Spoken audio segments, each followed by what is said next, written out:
Aizu Jon, enteratu naiz, aurten ere Euskaraldia ospatuko dela. Bai, ospatu egingo da, bai, eta gainera berrikuntza bat dago aurten. Entitateek ere, entitate gisa parte hartu dezakete. Bai, Bai, Eguzki Tabernak izena eman du, eta Sugoik ere bai.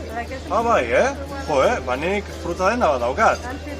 Nola da izena emateko prozesu hori, oso zaila da? Beitu, munduko gauzarik errazena da. Lehenik eta behin sartu euskaraldia.eus webgunera. Aukeratu ariguneak aukera eta jarraian izen ematea. Jarraian, eskerraldean, beheko aldean, aukeratu eman izena karratutxoa.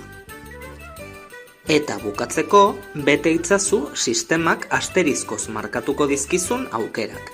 Lurraldea, entitatearen helbidea, kontakturako pertsona eta bar. Ulertu duzu, Ander? Bai, gauzak horrela, bihar bertan emango dut izena. Oso ondo, eskerrik asko entitateriza parte hartzeagatik. Primera, eskerrik asko. Zuri. Entitateetako langileak ahobizi edo belarri prest izan aldira. Eta ez da beharrezkoa langile guztiek euskaraz hitz egitea. Arigunearen identifikagarria emango dizuegu. Jarri ahobizi edo belarri presten bat dagoenean lanean, eta horrela jendeak jakingo du euskaraz hitz egin aldela momentu horretan. Oso erraza da!